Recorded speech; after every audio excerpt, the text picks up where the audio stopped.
zakat is a way to connect with the community. That's what I've noticed. This pillar, it's for the community. It's a pillar for the community. Salah is for yourself and Allah. That's between you and Allah. Okay? Hajj, again, is between you and Allah in Arafat, in Makkah al-Mukarramah, right? In those lands, blessed lands. So, again, between a person won't even know you're fasting or not fasting.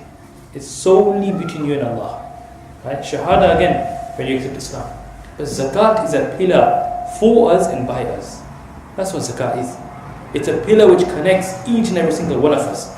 It's a pillar which shares our iman. It's a pillar which brings Muslims together. And that's what I've noticed by going across different workshops myself in Al-Taf. I've noticed the unity it creates, the bond it builds, because we're all in it together. This is for the ones who are underprivileged. So we want to get our community together, strengthen our community, inshallah. One thing you'll find is all the literal meanings of zakat impact the actual technical meaning. Because when a person pays zakat, he is purifying his wealth. When a person pays zakat, he is in essence growing his wealth. When a person pays zakat, he is blessing his wealth. So that's how the linguistic meanings or literal meanings tie in with the technical meaning. That when you pay zakat, you are purifying your wealth. Because that element of zakat, 2.5% in your wealth, that part is impure now. It needs to be released. It needs to be taken out. So when you take that 2.5% out, you've purified your entire wealth. Your wealth has been purified. So the barakah has been restored in your wealth.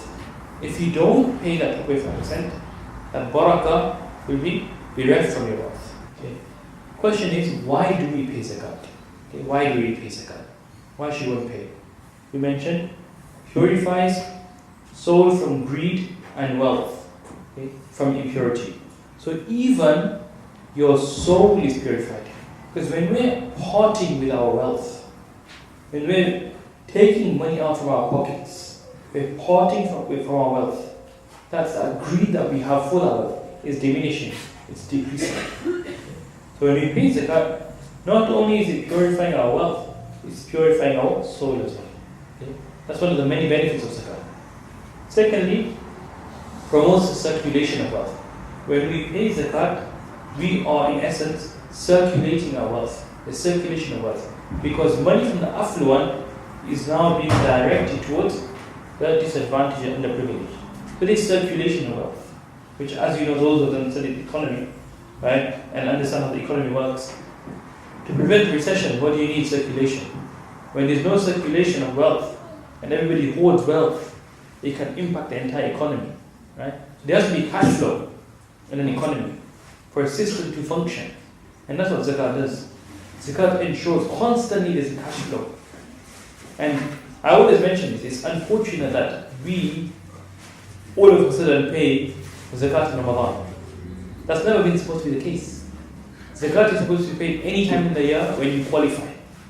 But what's happened is, due to negligence and a lack of knowledge, we all happen to pay zakat in Ramadan. Whereas zakat is supposed to be a yearly worship. So every person in this room is supposed to pay zakat at a different date. And means a constant flow for the disadvantaged and the privileged. There's a constant cash flow, constant injection of cash in the form of zakat. What's happening now is a lump sum boom of zakat in Ramadan, right? And then you have objections of charities are pocketing zakat, stuff to that. That's the case. Okay, we're supposed to be paying across the year. How many times salah and zakat have been mentioned in the Quran together? 28 times. Imagine. In the Quran, Allah subhanahu wa ta'ala has mentioned the word salah and zakat 28 times together. Now Allah doesn't say anything for any other reason.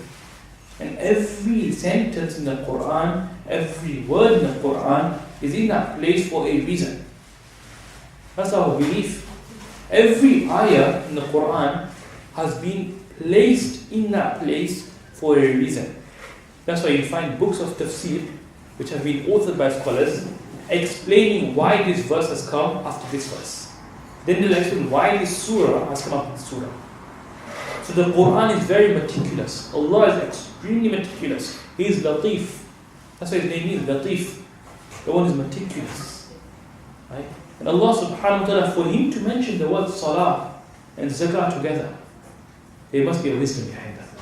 And from the wisdom that we understand and can acknowledge is that these two pillars were the first two from the other four, from fasting and Hajj.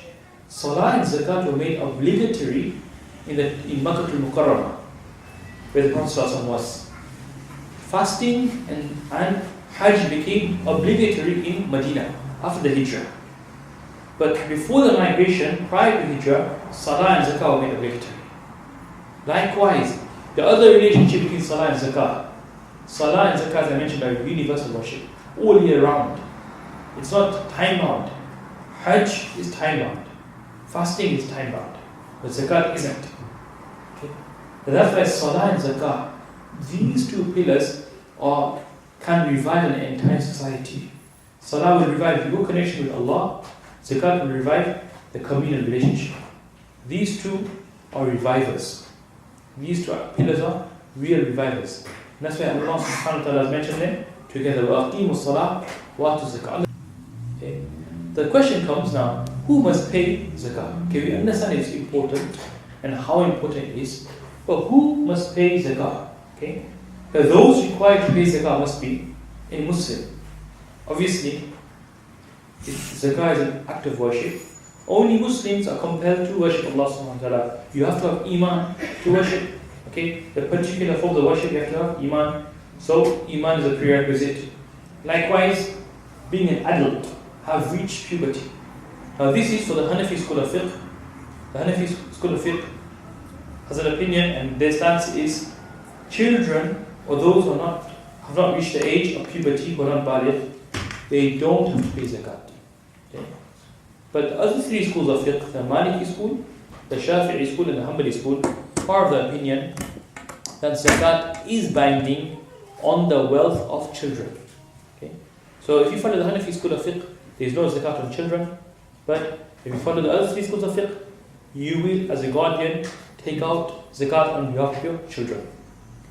Condition number 3, a person of sound mind. Again, this is true for the Hanafi school of fiqh. The Hanafi school of fiqh, their stance is a person who does not have mental capacity and is not sound of mind. There is no zakat upon his wealth whatsoever. However, the other three schools of fiqh, respectively, the Maliki school, the Shafi'i school, and the Hanbali school, they're of the opinion zakat is binding on those who don't have mental capacity, who are not sound of mind. Still, again, the guardians will take out zakat from their wealth. Okay? And condition number 4, which is universally accepted, in complete ownership of nisab. Basically, which means whoever is going to pay zakat, for them to qualify to pay zakat, they must have the minimum threshold. Zakat isn't binding upon you if you don't have the minimum amount. Okay? So Allah subhanahu wa ta'ala is kind like that. Allah subhanahu wa ta'ala hasn't imposed a form of tax upon us. And no matter what you have to pay, no. Only when you're classed as a ghani. A person who has nisab in Sharia is regarded as a wealthy person, an affluent person. A person who does not have nisab is not regarded as a ghani, an affluent person, a wealthy person. So to be wealthy in the eyes of Allah, all you need is nisab. Nisab is what makes you wealthy in the eyes of Allah. That is in essence enough for you. Okay? That is sufficient for you. Allah, according to Allah subhanahu wa ta'ala, the law of Allah. That should be enough for you. And hence you have to pay zakat. Okay?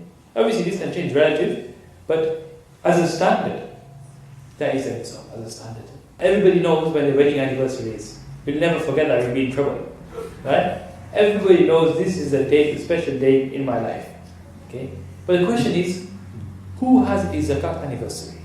I think, what is that? Right? Zakat anniversary is basically the date every single year in which you pay your zakat. Okay? So we are supposed to have a zakat anniversary.